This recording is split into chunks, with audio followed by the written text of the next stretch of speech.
everybody. Welcome to another episode of Green and Black. I'm Mike. That's Justin. Justin, I got one thing to say to you. Here we go. Here we go. I'm alive. I know it. Imbecile. That's gonna be like the meme of the century. That saying, that was the best. That was glorious. So we're done. We got another season in the book. We did it. We did it. Another 2 years to wait for the next one.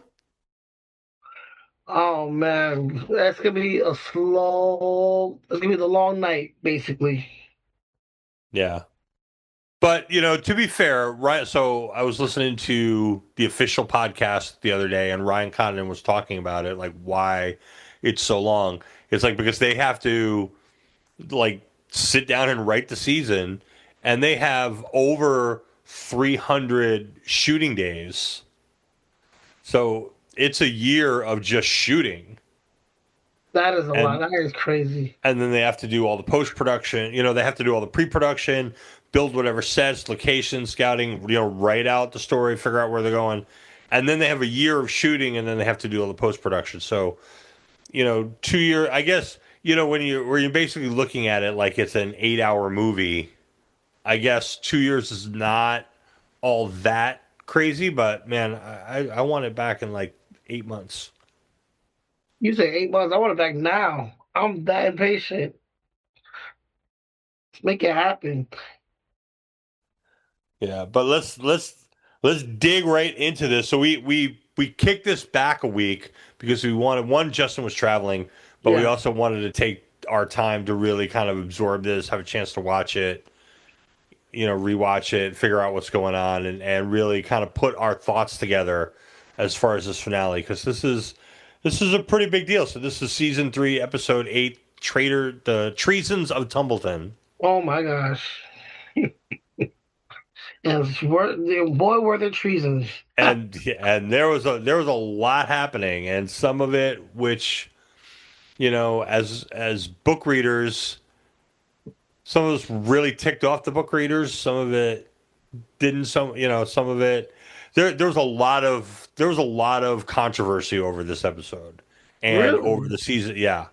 Yeah, if you get online and look at, I'm in a couple of Facebook groups, and definitely I'm in Reddit subs talking about this, and there's a lot of people who really love this, but there's a lot of people who are Like like me. really ticked off about a lot of things that happen, and then there are people who are not book readers who are, taken by surprise by some of the things. That's me. One thing in particular, Oh, you but asking let me? but yeah.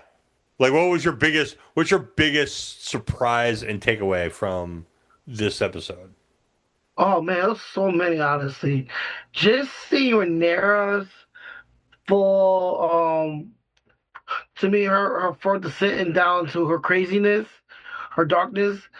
That was a big blow. Although I felt like that was a big foreshadow. I think when Allison made that comment that it changes you, and then just that surprising death of well, if by now we've all seen of Wait, Helena. yeah, I mean, yeah. So there's definitely spoilers. This is a spoiler heavy recap and review. So if you haven't watched it, I don't know why you're even listening. Go Yeah, watch it and then come back. they come on back. We'll have a good time. And just even just how things played out, especially like I'm thinking Darren is gonna be did more of a part in that war. I'm expecting him to use his dragon to blow up some people and stuff. That didn't happen at all. Seeing the fate of Ormond Hightower, although that was a wonderful surprise. It was still a surprise to me nonetheless. Uh-huh. And then also was kind of got me upset was just to seeing the characteristic of and it's been justified, but it's just overall the characterization of Eamon being kind of like humbled down a lot to the part where he's now listening to his brother again. Right. Like that part was kind of that was just super shock to me, and that part was not in the good way. There's some good stuff and some not so good. That was not so good.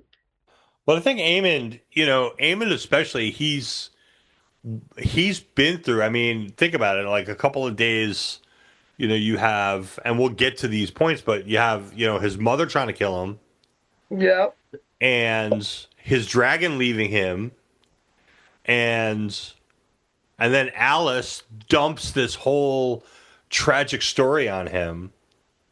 And I his think God's girlfriend. he's kind of like back on his heels a little bit when his brother, who he thought was dead, who he was told was dead, shows up on his dragon who's supposed to be dead. And declare, I'm alive. I'm alive. I And love it. yeah, in the best possible way. But let's talk about him being alive, because this episode opens with our boy Orwell comes running to Rhaenyra to give her Oh the yeah. news that Sunfire and Aegon have been spotted and have taken out the Mootons. Interesting, I think that it's Orwell and not Massaria. She should be the one who's bringing information and intelligence. That's literally her job. That Lily is her job. She has one job. Yeah, one job. One job. It's not going pretty well for you right now, White Worm. Rhaenyra was losing her mind. She You was, would, and I thought Emma Darcy played it so well. Like oh you yeah, could really feel her anxiety, her fear, her terror. And she goes, where does she go? She goes to Damon. She doesn't go to Massaria. She goes to Damon. yeah, and David, And yeah. go ahead. No, no, no. I'm listening. I'm listening. And I don't know if he sees it as an opportunity, because we know what he wants anyway. But he, I think he shows like his true leadership here, and he takes her, he calms her down, and he lets her know it's like, look, you have the power. You just need to use the power. As the Yes, gods have no say in what is to come, we are the blood of old Valyria. You have an absolute power within your grasp. You have only to wield it. I know. At some point, he reminded her, like Aegon only had three dragons, and look what he did. Right. You at the time have six dragons. It's time to handle some business. Yeah. And the only currency, what does he say? Like the only thing that the realm recognizes is the only quality the realm recognizes is strength. And you've got strength right now, and you've got power, and you have to, basically let me loose so that I Yeah, can I can I can be your arm, and I can exercise your power for you. And I think this I think this whole thing just kind of breaks her, because it's funny, like she was thinking like the gods must want me to rule, because look at all this that they put in place so that I can rule. And then here comes always Aegon. challenging. Yeah, And yeah, Aegon's back, and what does that say about the gods? And Damon's like, don't worry about the god. Like, don't worry about the lesser gods. yeah. We're Valerian, and we're from Valaria, and we are gods in our own right. Is basically what he's insinuating. But she's believing him. She's really taking every It word really that is. he's throwing at her. She's taking it up and soaking it all in. Which just reminds me of one of the funny scenes later on in the episode, which I know we'll get to. But she does. So I do like that part of the dynamics that Rhaenyra can definitely rely on Daemon for support. Right. And the seeing this change of David, like say he recognizes that Rhaenyra truly is, and according to him, is the one that will rule, is supposed to rule, and he's not letting her back down. Like who cares? Let's do what we was gonna do originally. Go find him, chop his head off, put it on a spike, and let you rule. Yeah, and she takes Damon really at his word, and she, like, when it comes down to it, he's the one that she trusts, and he's the one, Absolutely. right? Because Bela comes to her, and Bela's like, "Let me go rescue your hand. Let me go get Corliss." And Oh, that scene. she's like, "No," she gives her that insolent child line, You insolent little and child. Bela, for her credit, Bela is like not taking any of She Rhaenyra's fed up. crap. Yeah. She's fed up with this. She's listen. With all due respect. Yes, yes. Sugar Honey Iced Tea went down. Yes, I had some part of it, but you gotta recognize that we're in the middle of a war right now, and you need my dragon, and believe it or not, you need my sister's dragon. So let's Right, give but it a pro. I think she rightly she calls out Rhaenyra on She did. the transactional nature of all her relationships. She's like, "We're here, and when you need us, and once you don't need us anymore, what does that mean?" To you, you wield them. But if not, you abandon them, as you have with Rhaena. And now she is broken, like my grandsire. I would have been justified in abandoning you after the gullet. Perhaps. But you need my dragon. Insolent child. I should not blame you for it, truly. Insolence runs in your blood. As your sister has lately reminded us. Yeah, that Renee did not like that. Oh, that's what the No, but she's right. Absolutely. I mean, otherwise she would be going after Corliss. Otherwise, she would be, doing What he things does differently. need. Corliss is he's so to in there. He's so underappreciated. Like this man is so brilliant, so smart, so sane. He's very loyal because despite all the crap that he put up with her, losing his wife, not his sons having his name and stuff, and still is willing. From right now, from what I'm seeing, is to be down with Team Black. Says a lot. By the way, Yeah, I think his loyalty has a breaking point, and I think we see him. I'm We'll talk sure. about this later. I think we see him kind of at the end of his loyalty. But no, I agree with you. Like up until this point, he has been on her He's been side, loyal. and he has upheld his oath, and he has been loyal to her.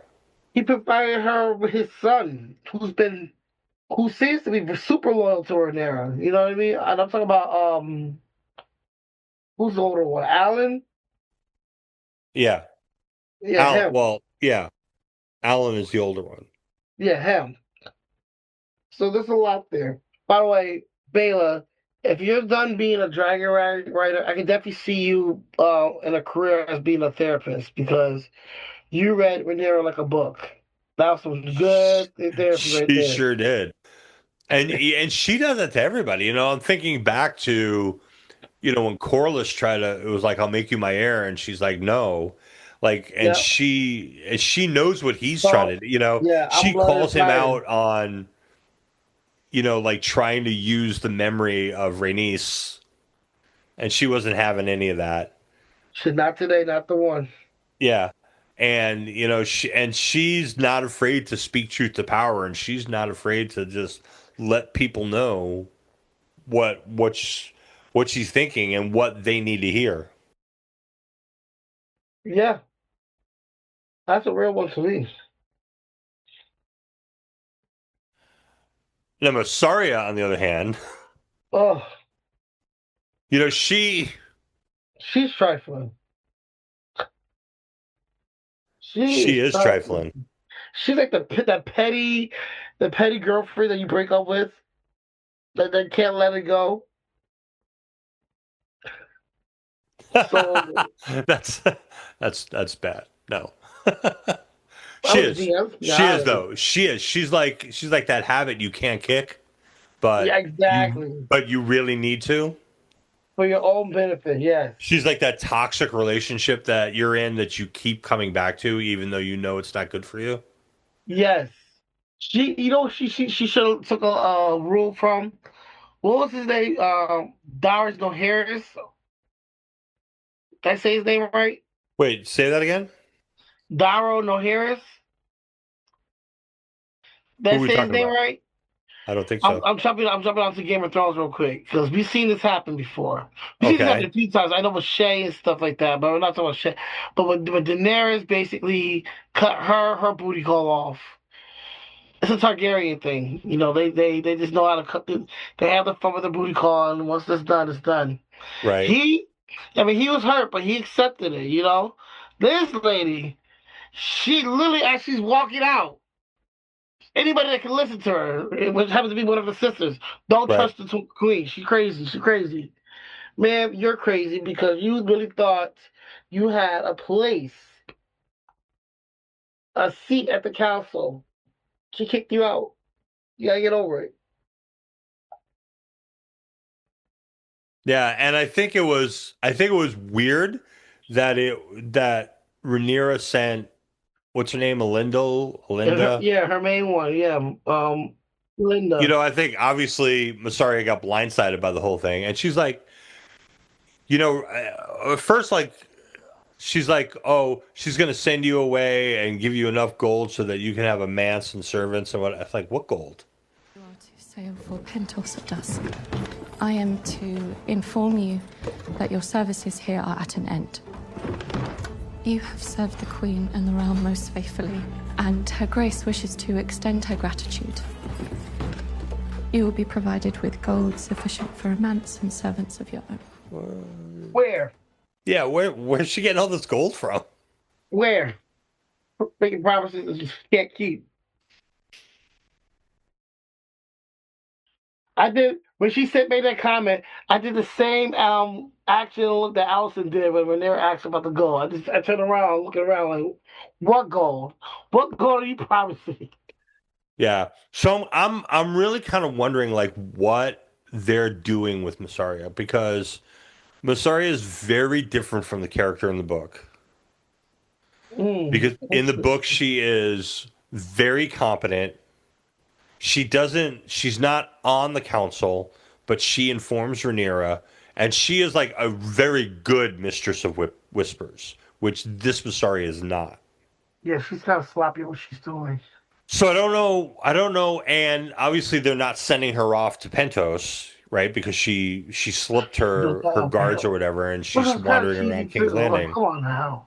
So I'm wondering what they're going to do with her, and so I'm going to give a little speculation.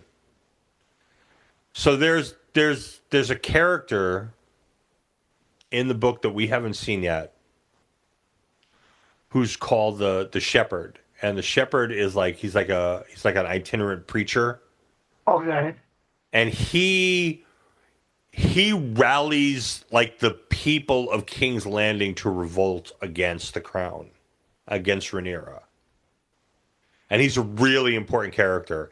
And I'm wondering if they're going to, like they did with Nettles and Rhaena, I'm wondering if they're going to give his story to Massaria, and she's going to be the one who turns the people against Rhaenyra in the next season. I hope not, but I have a feeling that's what they're going to be winding up doing. Oh my gosh. Because they've kind of been pushing her that way, like, because she cares about, the poor. She's always the one who's like caring about the people, and are the people going to eat, and are is the money going to take care of the poor people and bring food and stuff like that. They're setting her up like that, so I can see her with what we've seen, and we'll talk about with Rhaenyra. I could see her being the one who's going to be inciting a riot or inciting revolution. Interesting. Like I said, I hope not, because she's an awful character, but Yeah, I feel like there's so much potential that was wasted out of her. Like I expected more. I expected more from her. I expected more from Larry Strong. I expected more from a lot of these side characters. And don't get me wrong, I'm still loving it. I feel like this is the best, in my opinion, the best season thus far. But I just expected more from these characters. So I'm hoping that season 4 will deliver on them. Be more crazy stuff happening. yeah. Who knows? Who knows? I hope so as well. Yeah. They've got quite a bit to do depending on how far they're going to go and where they're going to do things like you mentioned Darren. Like Darren, I think we need to see more from him, and he certainly like should have some more. Um, so let's talk about him for a second, Of course. because he obviously, so we have this scene, this kind of, I think it's kind of a weird scene where Ormond knights him. Yeah, that was weird. But well, yeah, but here's the thing: like we've seen people get knighted, Yes. right? And it doesn't look like this, right? When No. Brienne got knighted, when Duncan got knighted, like it was the same oath,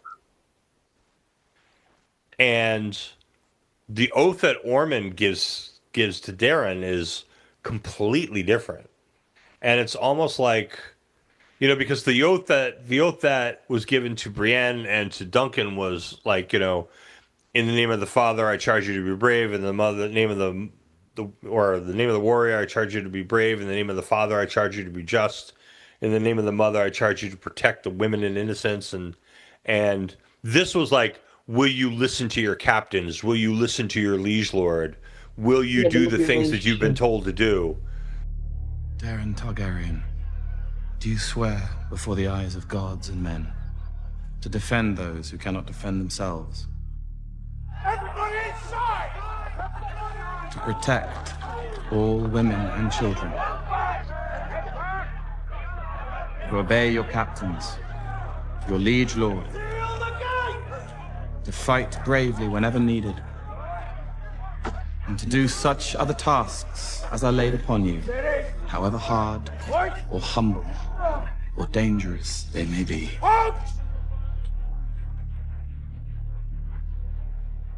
I swear it. And it's like very much an oath of like keeping Darren under control. Oh, absolutely. Straight from the first episode, we knew that was Ormond's intentions to manipulate and gaslight Darren. Right. And I think this is definitely part of his ploy of doing that for sure.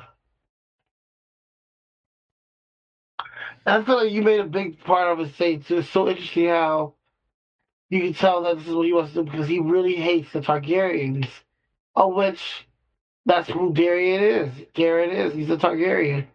He hates it, but yet he knows he's still gonna use him Right. so he can rule, and Darren be his proxy. He's like downplaying all the Targaryenness of Darren Yeah. and not letting him outwit his dragon, not letting him, and Gwaine to the same thing, but I think Gwaine's doing from a place of trying to protect Darren, Yeah. and Ormond is doing from a place of trying to control Darren. Absolutely. And I think Darren's not having either one of those things, really. That's interesting too. I never thought of it. Yeah, and I think it's very evident. We see in the later scenes of that. Yeah, I thought Ormond should definitely. I know he had a little quote unquote ace up his an off up his scene, up his sleeve, Another piece on the table. and then a piece on the table, or maybe on the stool. I should rather say, but he should utilize that dragon that Darren has. I know you gotta protect the king and all man, but if you got a dragon, you need to use a dragon. That's what I'm thinking. But Ormond hates the dragon so much that he will not base himself. He will not lower himself to using a dragon, even though that's exactly what he needs. I mean, even though, to be fair, Tessarion doesn't really stand a chance Oh no, against not at all. any But of he the can black burn dragons. people. We could burn. But So- if it's a situation where, like against an army, against soldiers on the ground, yeah, a dragon's a dragon. as Ulf showed. Oh, he sure did. He showed both sides. But he kind of had it. I guess he kind of had it coming, right? Or we should have expected that because at the end of the day, Ormond treated Ulf exactly the same way that Damon did. He straight up. And unfortunately, that was his tipping point. Yeah, I mean, all Ulf really wanted was just a little respect. Yeah. He just wanted a castle. I mean, is that a lot to ask? He's got his dragon. He just wanted, a castle. That's it. He's not asking for much, Mike. A little respect. He wanted to be able to go to the pub whenever he wants and have his castle. Have a castle. That's not a lot to ask. They gave Bronn a castle. They could give, and Bronn didn't have a dragon. That's so much true. I tell you, man, it's like the simplest things would have worked out so much better for both teams if they would just follow through. Name Cor's sons, Valerians, let Ulf go hang out with his friends at the tavern, give Hugh a house.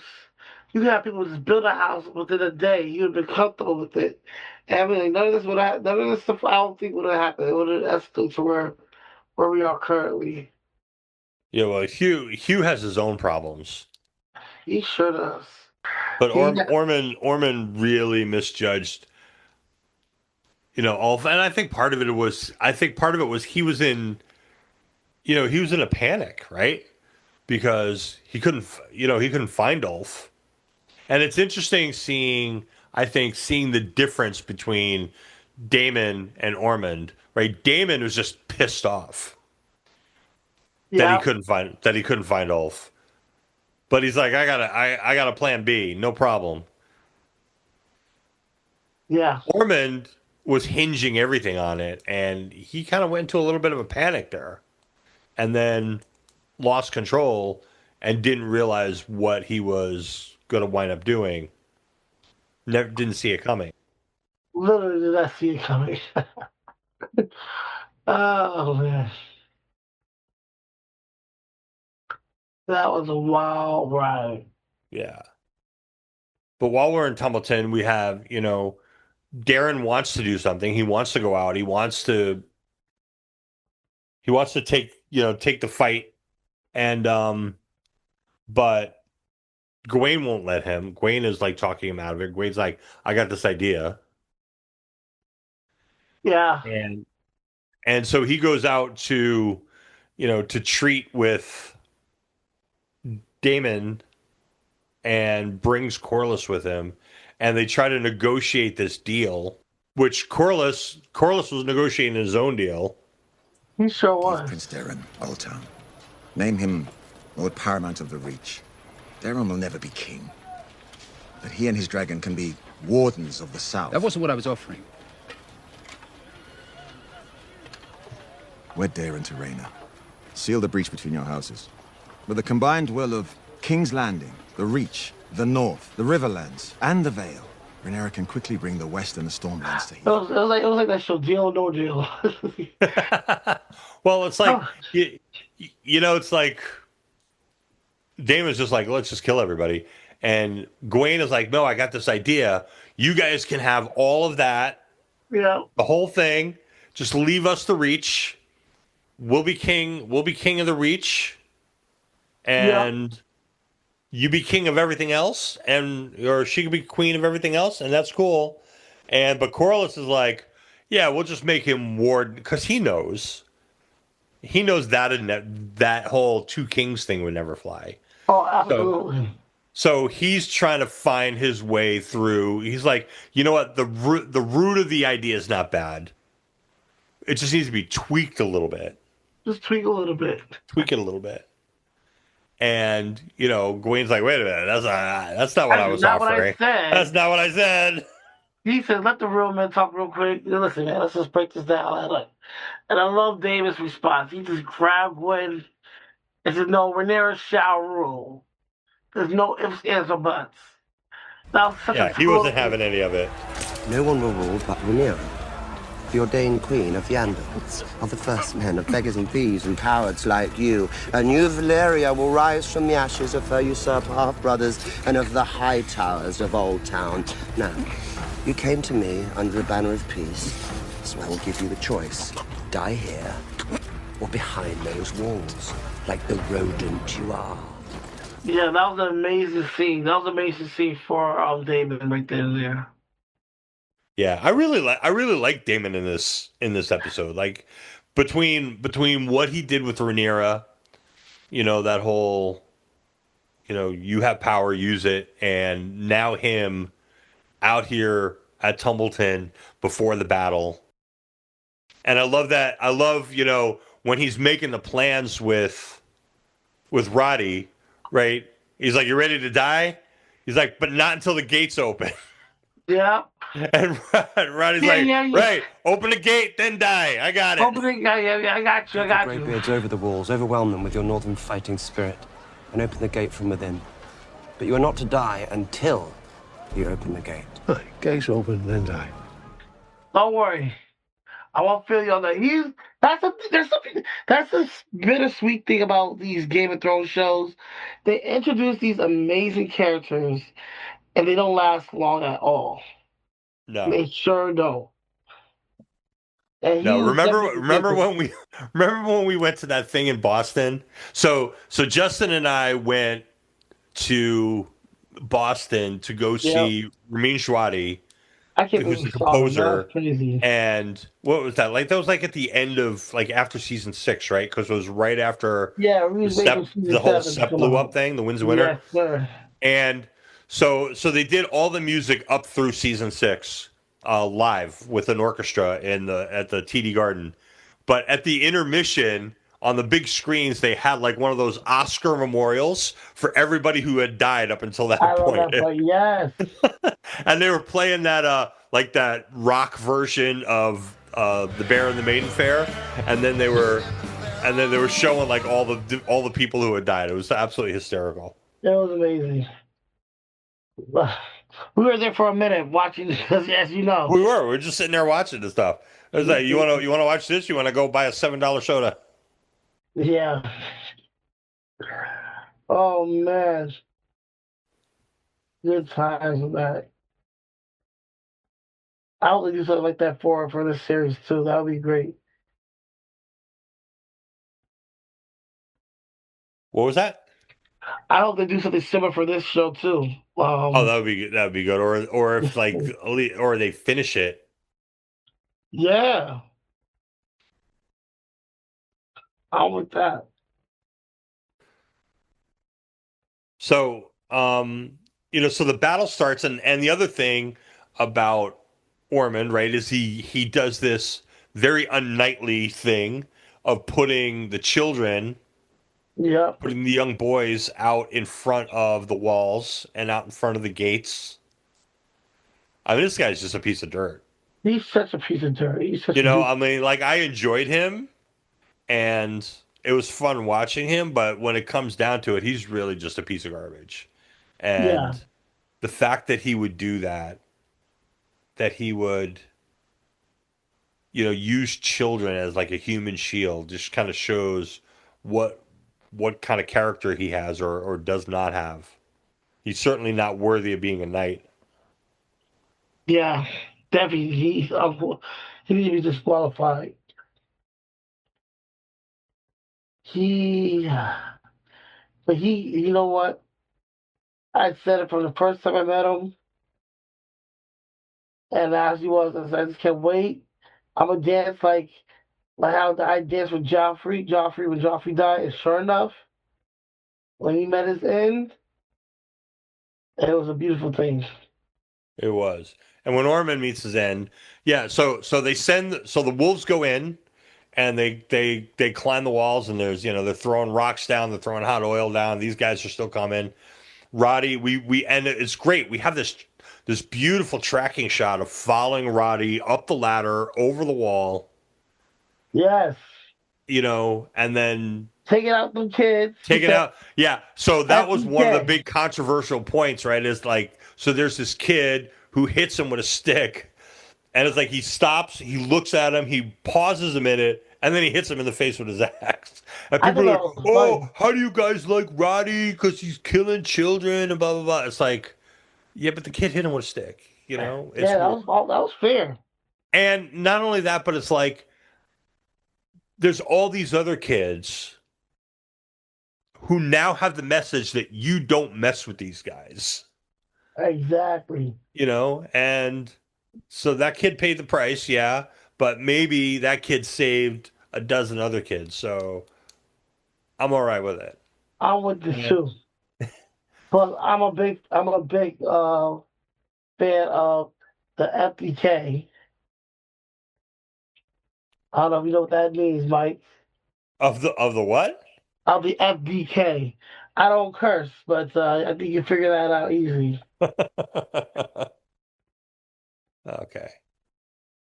It's kind of like I like the fool around and find out situation. Exactly. That kid fooled around and he And he found out. found out. He found out. He found out.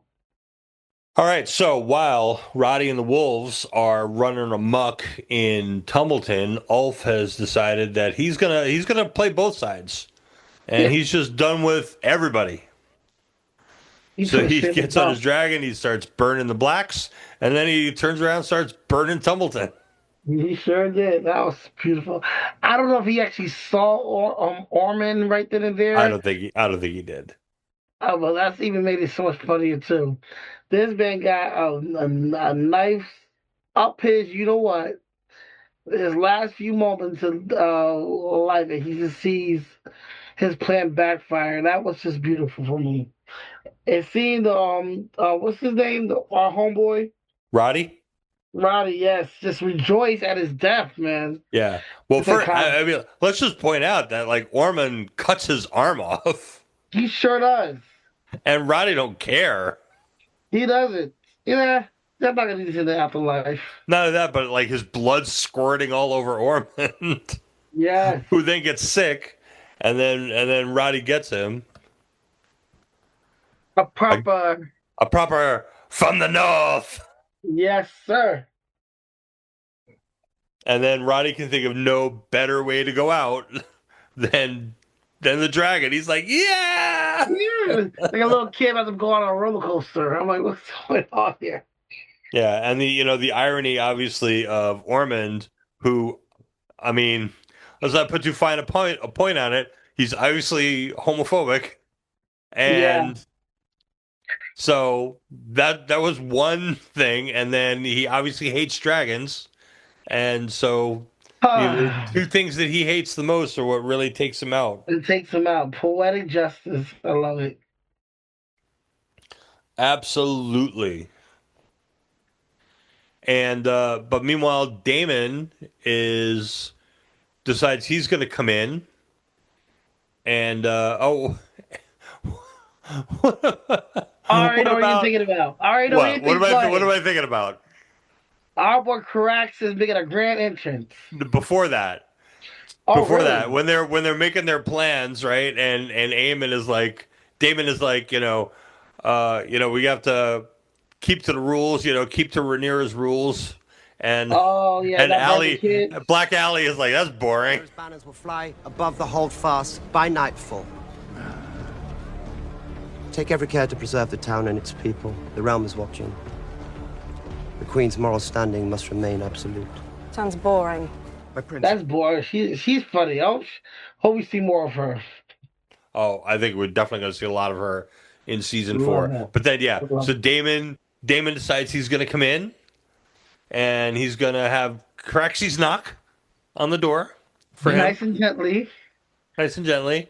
And I will point out that if you look closely and you slow-mo Caraxes blowing fire at the door, those two kids did get out of there.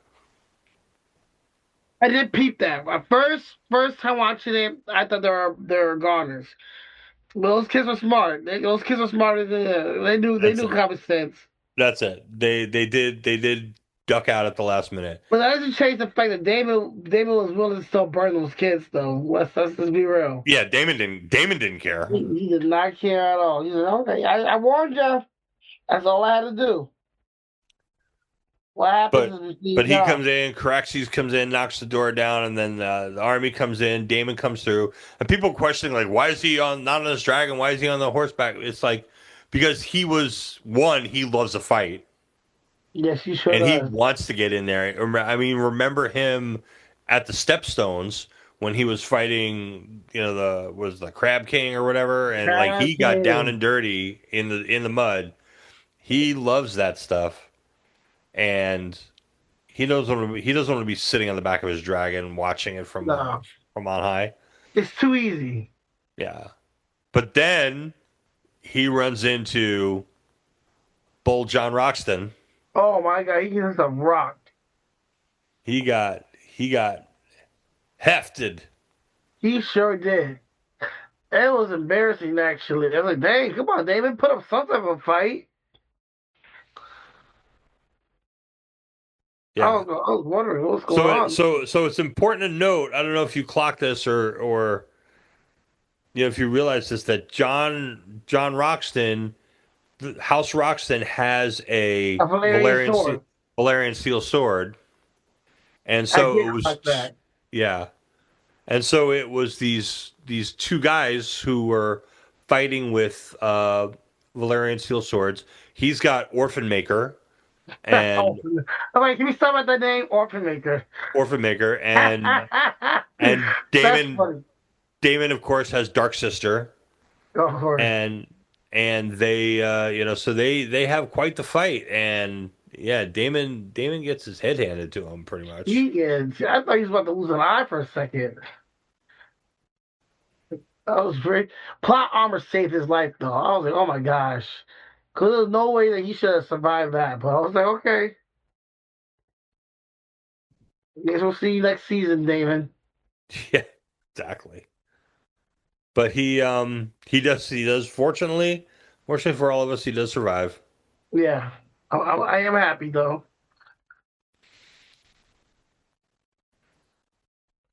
So let's go to King's Landing. So Rhaenyra, after she, in the process of setting Mysaria aside, she gets her dressed up in her best Joan of Arc cosplay. Oh, she sure did. With that weird monkey-looking eyelash. With makeup. That and the red, like the red dots under the eyes, and yeah. I don't know what she was. What she was kind of thinking. But she, I knew she was going crazy.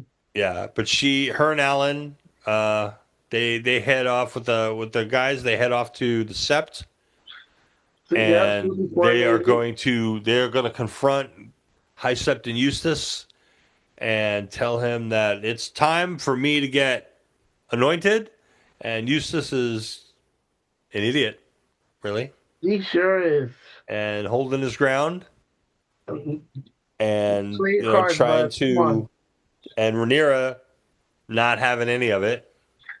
She said she's Iron Queen, lest the old man forgets. I don't know, but seriously. His dragon have been resurrected. There could be no clearer sign of whom the gods have chosen to rule. Princess. I am queen. The old man forgets. I wear my father's crown and sit his throne, with 6 dragons at my heel. You will not deny me my right a second. That is a line. The old man forgets. That's already a meme. Oh yes. My favorite meme though is in the same scene where she's talking to Alan and she's giving him that look. Right. She says you are of the old blood, Valerian blood. Yeah. Like your gods are higher than his. I am the High Septon of the Faith. To harm me is to declare war upon the Starry Sept, to damn your soul to the deepest of the 7 hells. You are the blood of old Valyria. You answer to higher gods than his.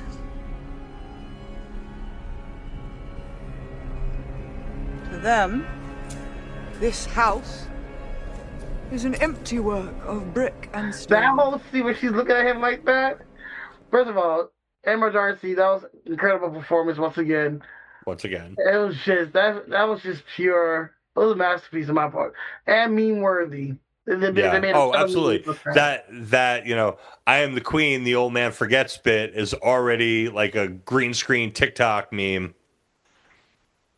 Oh, absolutely, absolutely. And so obviously she takes care of Eustace and leaves, and then she goes outside and gives this absolutely unhinged speech. Oh, this was wild. About being the one who was chosen and being the prince that was promised, and how the high towers can't protect. She basically is putting the Song of Ice and Fire out there. She's putting Aegon's dream out there, and it's like, look, there's this this thing coming, and I'm the only one who can protect you. I'm the only one who can do this. The Conqueror passed this sacred charge to his chosen descendants, to the old King Jaehaerys, then to my father, then to me. The Hightower line cannot fulfill this prophecy.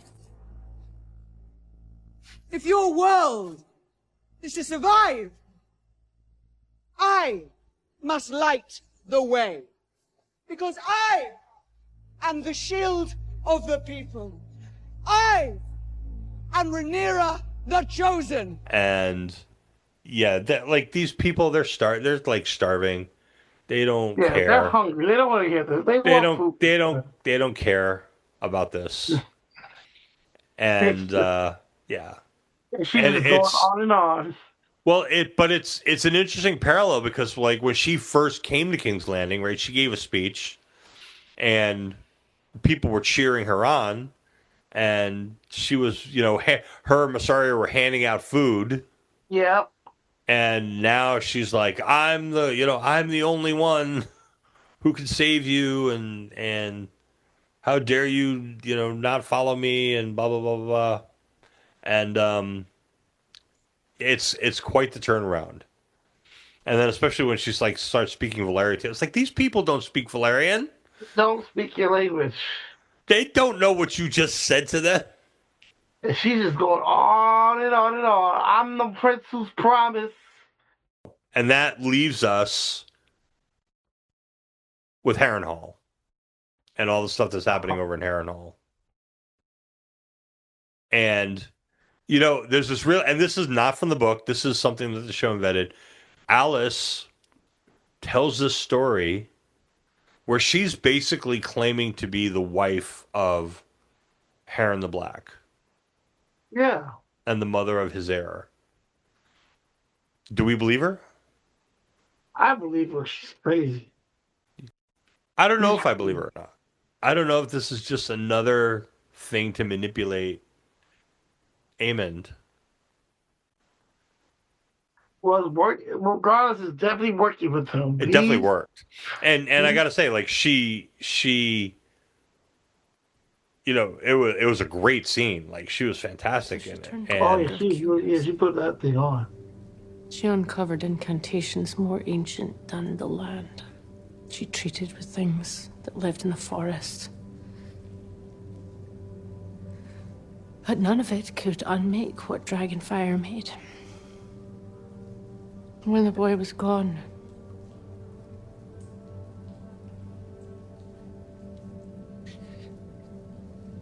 she tried to go with him.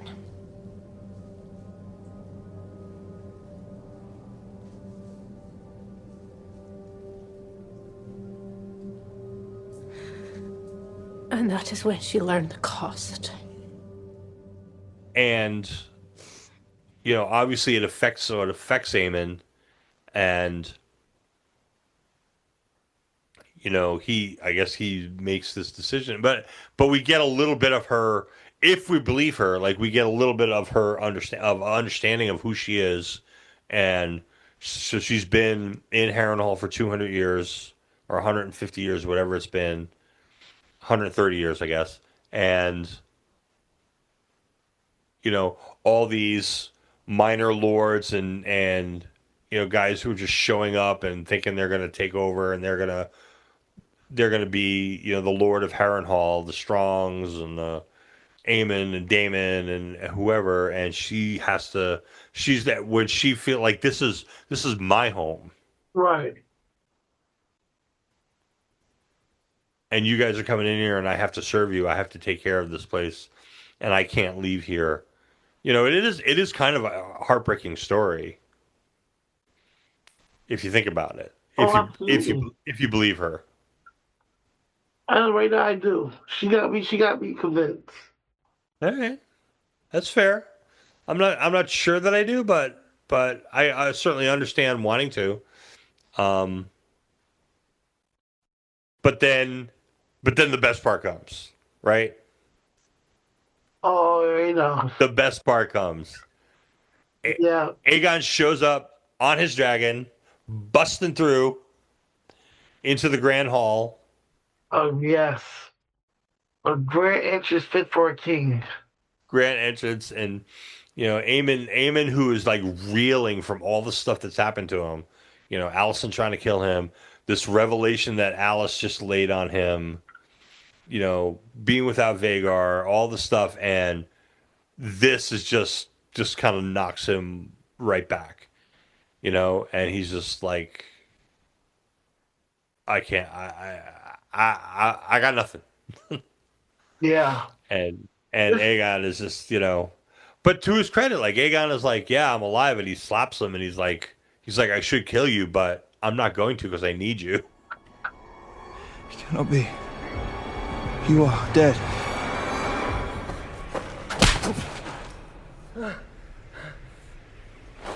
I'm alive!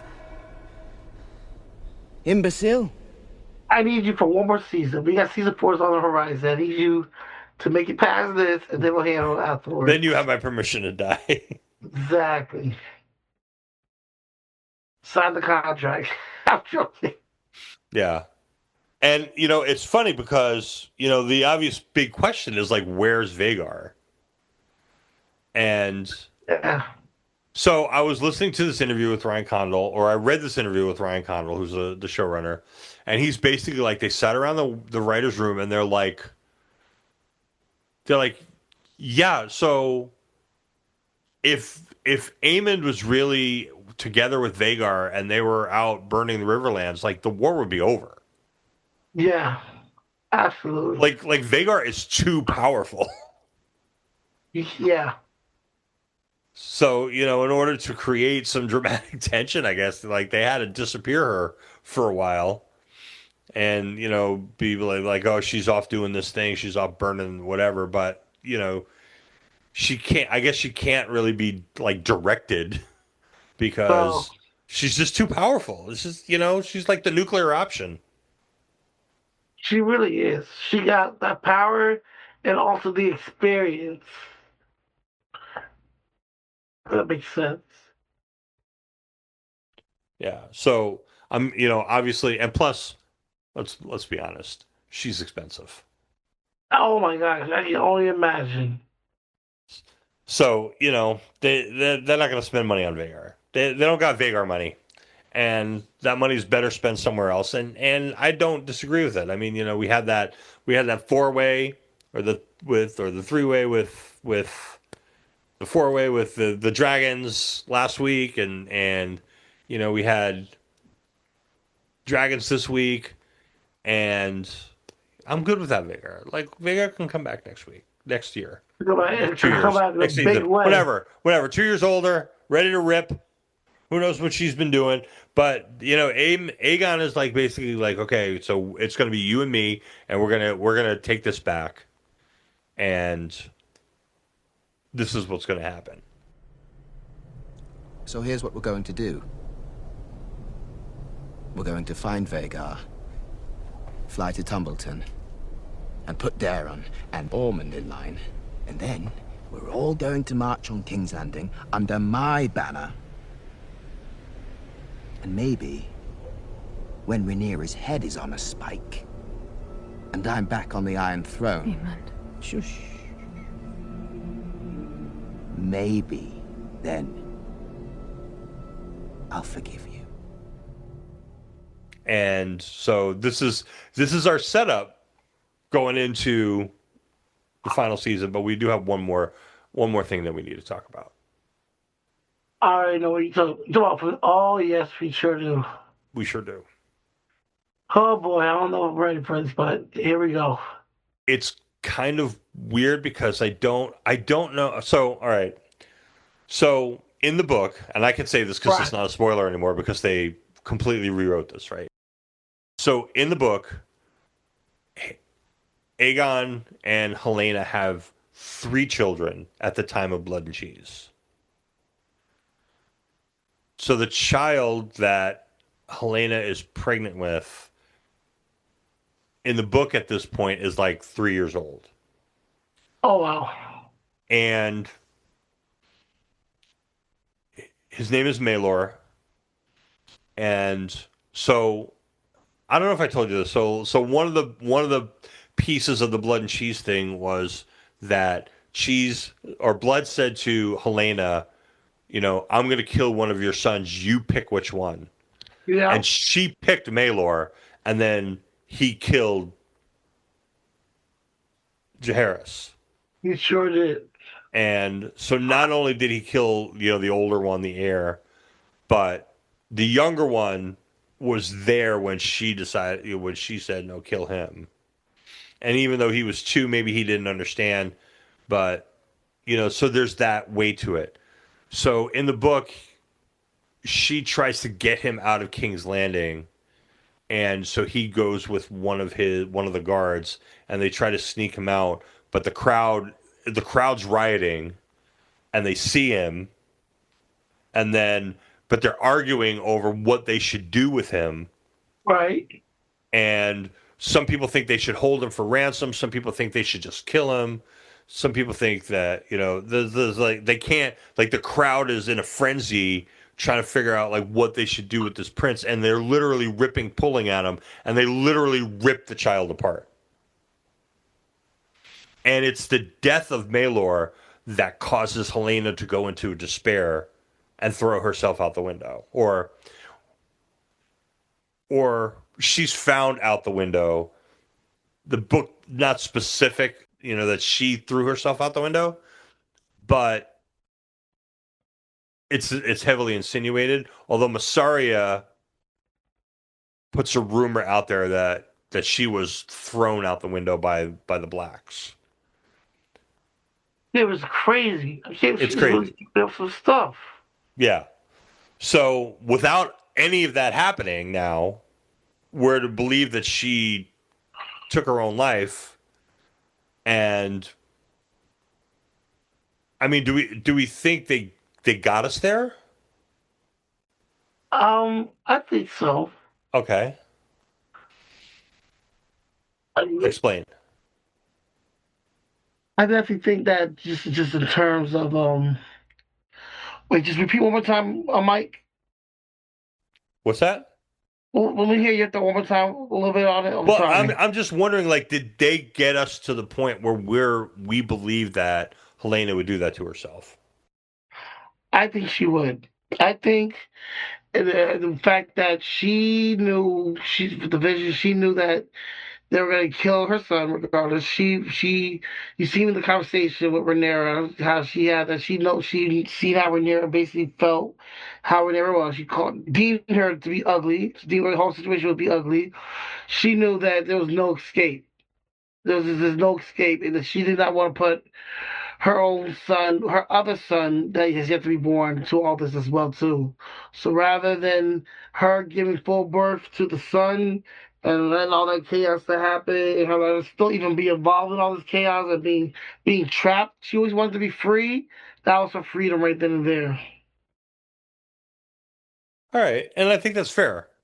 And I think also there was, if she is really a seer, if she's a dreamer, maybe she saw something in her dream that she couldn't live with. I think that was maybe. I think that was with her son.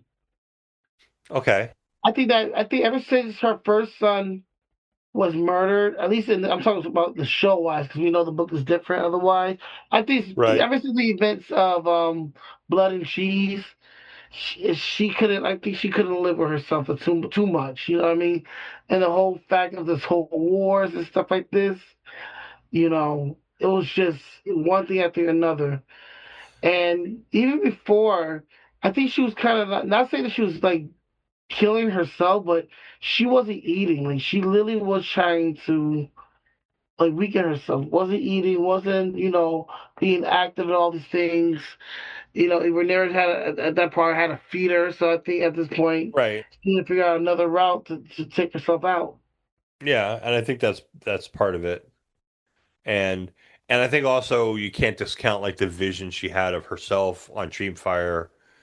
She doesn't want to be a dragon rider like off to war. She doesn't want to be used as a weapon. Yeah, So maybe and that that was has gonna something definitely to do with happen. it. I just think, like there was, like I said, like in the book, there was like one incident that pushed her over the edge, excuse the pun. And I don't know that they got us exactly there. Like, why this Mm. moment, other than, it's a big dramatic moment. Um, but I think one thing is clear is that, somebody in the future, Tyrion, Bran, whoever, they need to nail that window shut. Nail is shut. I mean, nothing Put good some happens in bars. that window. Nothing good happens in that window. No, no, nothing at all. I think Rhaenyra kind of gave it a little example when she shut that door. She's, ooh, let me close this door. People fall out. No, that's not. I don't want some She, king in the future deciding he's going out that window. uh-huh. He was wild for that too, man. That's one of the most wildest death I've still experienced in Game of Thrones. That was crazy. And same thing with Helena as well too. Oh man. And then the fact when you see all those dung beetles, the next scene flying all around Allison. A lot of people are saying that was her way of saying goodbye to her mother. And right then and there, Allison knew that something happened to her daughter. So that's gonna be Right. very interesting next season. I think Allison says, "Listen, I'm back at war with you now. You killed my father. I did all these things for you. My one daughter, actually, for one thing, you couldn't even deliver on that. It's war now." And so this leaves us like right on the edge of right on the edge of like I think it's like really it's like a precipice, It's Rhaenyra's right on the edge. She's going nuts, basically. Right. Aemond and Aegon are together. The boys are together again, and that can't be good. Not at all. And I think Darren is an unknown quantity. He's a threat to Aegon as well. He's a threat to Aegon as well. Although, his dragon is less experienced, but Sunfire is not at full strength. Sunfire Nope. is still badly injured. I mean, you saw that landing. That was not a graceful landing. And so there's that. And, now with Ormond Hightower gone, what's going to happen to the Hightower army? Who's going to be in charge of that? Is it going to be Gwaine? Because, like I told you last week, like Gwaine should already be dead. So we don't know what's going to happen there. There is in the book. There's a second Battle of Tumbleton. I don't know if they're going to give us that because they've only got 80 episodes left. We've only got 8 hours left, and there's a lot to do. Yeah. 8 episodes to make this all. I want to put this all together to answer all the questions, give us all the actions and whatnot. So if we're Yeah, I'm trying to think of like what the. I mean, there's some big moments that have left to come. The one, and I won't even call this a spoiler, but the one that I'm really looking forward to is what's called the storming of the dragon pit, where like people, you know that in Game of Thrones the dragon pit is a ruin. We should be seeing how it gets that way, Oh, okay. and that should be that'll probably be the high point of the next season. I'm not going to say anything more. I'm just looking forward to. I just need this two. I need this 2 years to come by fast. I hate to say this because um, speaking you talk about spoilers, I'm trying my best not to be spoiled from any. I mean, it's very much out there, and I'm seeing a lot of stuff on the internet, people saying things and stuff. That's why I need to do it. I'm like very tempted just to read the book, just so that way I'm not spoiled. But I will, if some in the perfect world, I would love to make it through these 2 years without knowing anything and just watch this show with surprise. Yeah, I mean, Yeah, and I think there's enough difference that you're probably safe to. Although I mean, there's probably like 3 or 4 key points that that they're gonna have to do. Um, Otherwise, people are gonna be really, really disappointed. And oh, they are out there, Mike, and they're oh my gosh. yeah, it's just a matter of it's just a question of like when they're gonna like where they're gonna end it. I guess is really the question. Yes.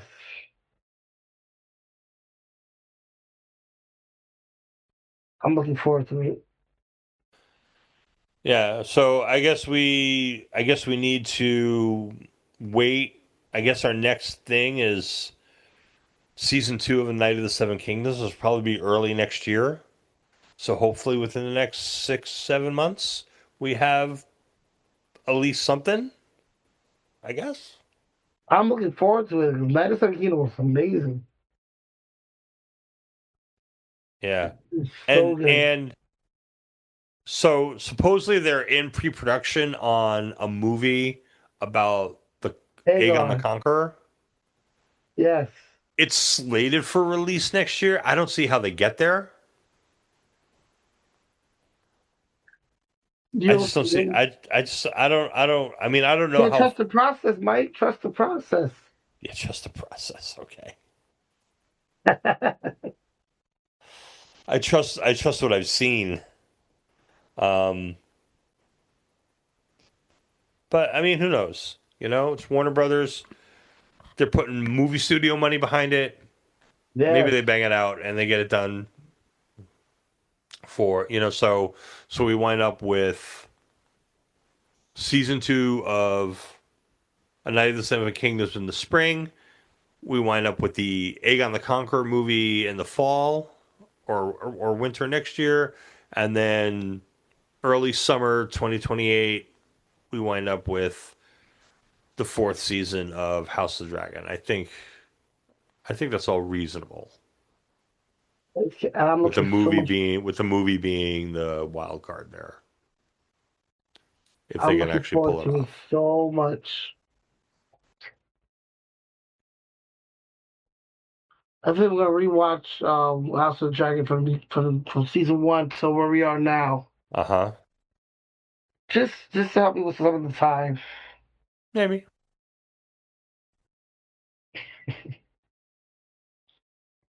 With the All right. fact that- You got anything else?